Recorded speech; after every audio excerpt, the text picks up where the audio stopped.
Hey guys, so today I'm showing you the 2021 Subaru Crosstrek in the all-new sport trim. This has the 2.5 liter engine that they just introduced this year on the sport and the limited trim.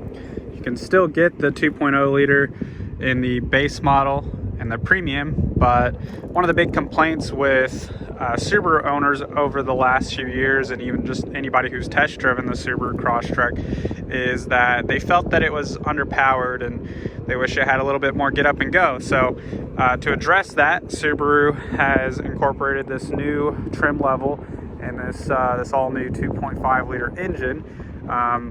Specifically, if you're interested in the specs on the engine, it has 182 horsepower, and compared to the 2 liter has 152 horsepower. So 30 more horsepower, not a substantial gain, but it does give the vehicle a little bit more power and help address that issue that people had. Looking around the outside, the sport trim has a few subtle features that differentiate this among the other models.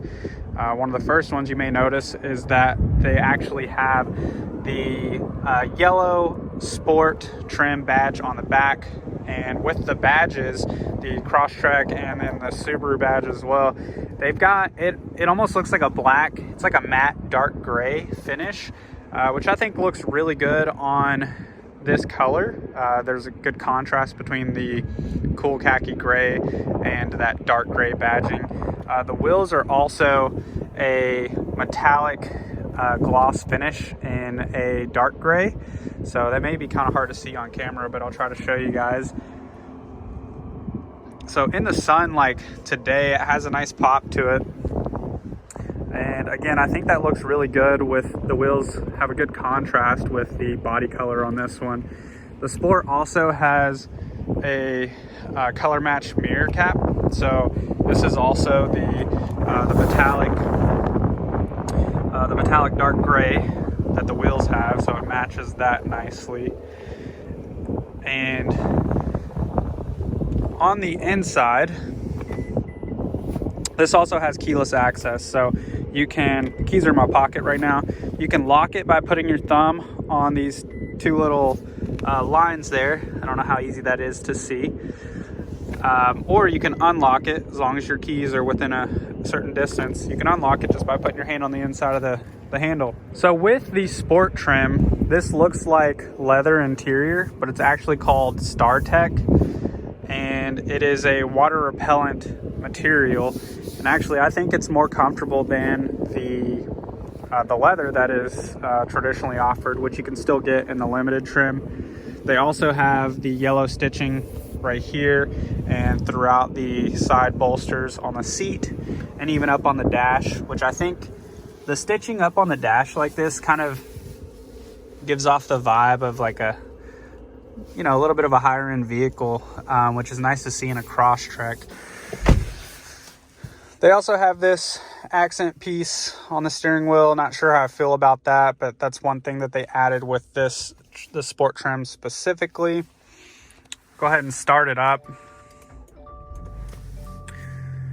Before we take off, I did want to mention a few other things on this particular model. So this is a sport trim with the package 22.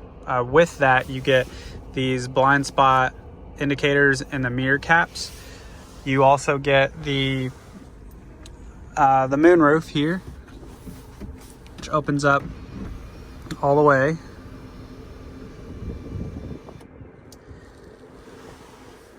And you get the larger screen here with the Android Auto and Apple CarPlay. If you have your Android or Apple device, this will light up green as long as you have your USB cable connected through the ports down here below. Or if you just want hands-free, you don't have to use Apple CarPlay or Android Auto.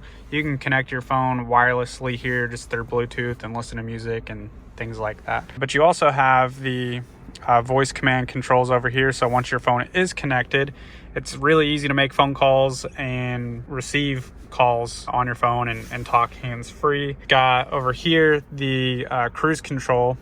Now with Subaru in recent years, they've made it a standard for the eyesight cameras. These are on the left and the right. So what that does is that detects objects in front of you. So if a car stops suddenly and you've got your cruise control set at, maybe you're going down the highway 60 miles an hour, if the car comes to a complete stop or slows down in front of you, your car will also slow down and come to a complete stop and then regain speed once the lead car in front of you starts taking off again. So I'll kind of show you this on the dash the best I can. The cruise control button, whenever it is on, you'll see it over there, the white icon. Now in order to set it, you set it just like you would in any other car. Once it's set, it'll light up green over there. And then the up and down arrows right here, this changes your distance. You see those white lines changing. This changes your distance between your car and the lead car in front of you. So as long as there's a car in front of you, that changes the distance, whether it be closer or further away that you would like to be. And then the other button I wanted to show you guys over here is the lane centering. So whenever you have that turned on, it'll light up white, and whenever it's active, it'll light up green, just like the cruise control. This uses the cameras here to detect the lines on the left and the right side of the road, and uses the power steering to keep you centered within your lane. So this is a really cool feature if you're driving long distances or even short distances. We also have a couple of potholes over here, and I don't know how easy it'll be able to tell on camera, but just hit one there. And another there, and then there's one here. And the reason why I did that is because I wanted to try to show you guys how well the Subarus in general do with certain things like potholes or imperfections in the road.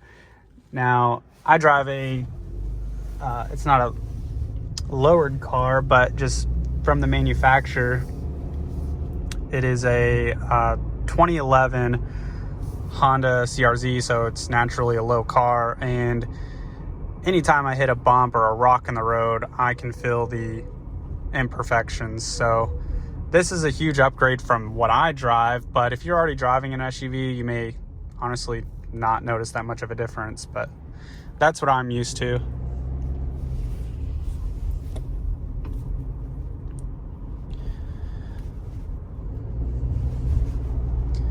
So we're just on one of the back roads here. Once we get up to speed, probably on the highway, I'll set the cruise control and I'll show you guys how this is with the adaptive cruise, as long as we can get a vehicle in front of us. I might be able to set it here. So I set the cruise at 23 miles an hour. Right now we're going about 20 because the semi-truck in front of us is going about 20.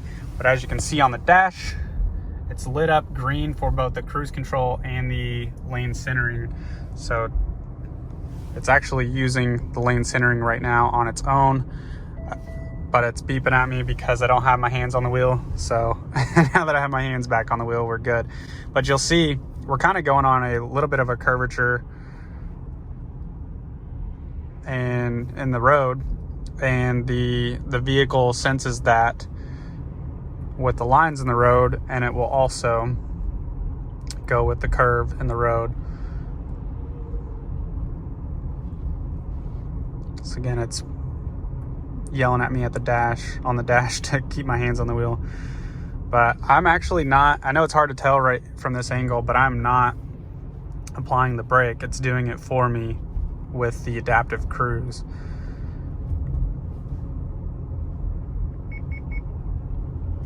And it's beeping at me right now because I'm going outside of the lanes. This has the lane departure warning.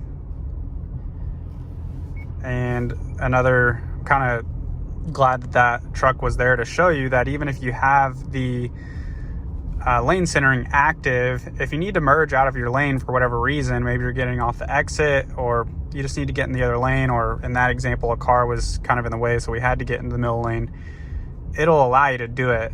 You have full control over the car even when lane centering is active. Even though you feel the slight tug on the steering wheel, still active. And again, I'm not using any gas or any braking right now. This is all with the eyesight technology, with this semi-truck being the lead vehicle in front of us. Now, it's automatically going to speed up to the 23 miles an hour that the cruise control is set at. But I'm gonna go up a little bit more just because the speed limit's a little bit more than that. I'm gonna turn the cruise control off for right now until we get back on the highway.